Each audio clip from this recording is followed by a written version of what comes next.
The Indian government had a bold plan. It said that we will achieve 20% ethanol in all of our petrol by 2030.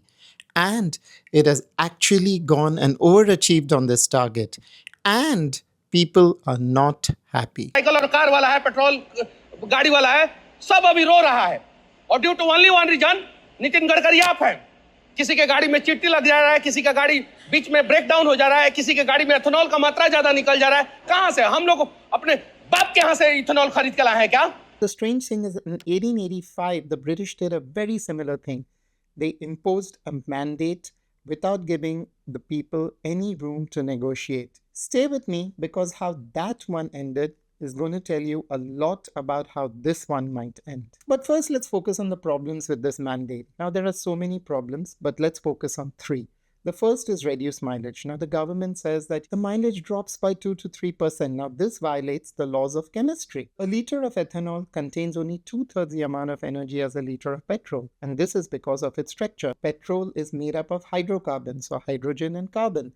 And every atom in that mix is available to burn. Now, with ethanol, you've introduced an atom of oxygen. That stuff is already burned before it even reaches your engine. Now, there's another problem. Ethanol is made out of sugarcane, and sugarcane is one hell of a thirsty plant. And when Mr. Gadkari was asked about this water wastage, here's how that conversation went. So, अभी बैंगलोर में water crisis चल रहा है। BMC ने बस एक notification दिया, they going to cut the water supply. ये जो आर्गुमेंट करने वाले लोग हैं, हाँ, ये सबसे देश में anti national.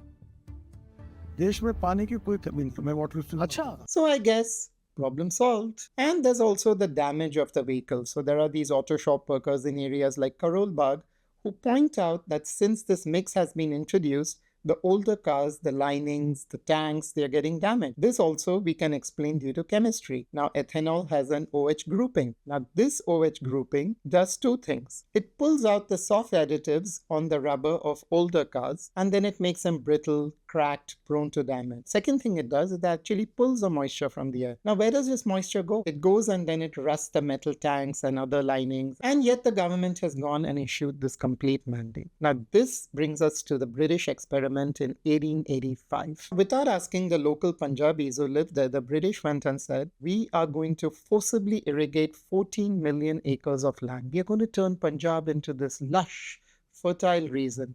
Of course, the reason they were doing it, just like the Indian government is doing with this mandate, is money. They wanted more tax revenue, Lagan. And in those days, Amir Khan wasn't there to play cricket and defeat their designs. There's a scholar, his name is James C. Scott, and he's written this beautiful book called Seeing Like a State. This book primarily deals with the 4 steps a state uses to impose its will on the people.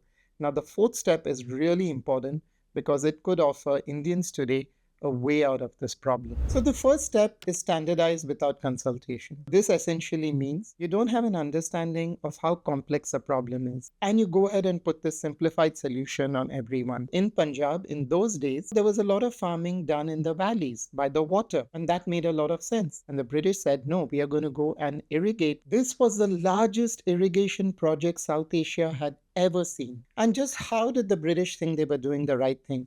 Well, much like the Indian government today, they consulted this panel of experts, which brings us to the second point, which is force experts' opinions down your throat. So in 1885, the British consulted these engineers and scientists. Did they go and talk to the local farmers about their opinions on how the harvest might be improved? No, they just said, we are going to design this perfect rural society on paper, and good things will follow from this design. They identified these certain high caste groups that they believed would make for excellent farmers, and then they gave them the land. In fact, there's a community called the Aryans which got about 36% of the total land. And this combination of standardization along with a forced acceptance of the expert view leads to what James Scott calls high modernism. But high modernism is not just a theory. And this brings us to the third step of what a state does to impose its will on the people. They impose your authority on an unwilling population. So what the British did, they took all the land from the peasants and they said, hey, look, now this is state-owned. And they told the peasants, you can stay on the land, but only as a tenant. And like the ethanol stuff is going to deliver savings, this too delivered revenue for the British. In as little as 2 years, many of the colonies that had been set up for irrigation became self-sustainable. They paid for all the costs that had gone into it. But in terms of good news, that was it. Ignoring the local knowledge led to disastrous results. The land could not shed the water that ran into it, and so the water table began to climb. And then what happened? There was salt in the water, and then it formed a crust over the land, and the lands that had just turned green now turned white and barren. And even beyond the agriculture, there were health issues. What does water attract? It attracts the number one enemy for every Indian. No, not Mogambo, the mosquito.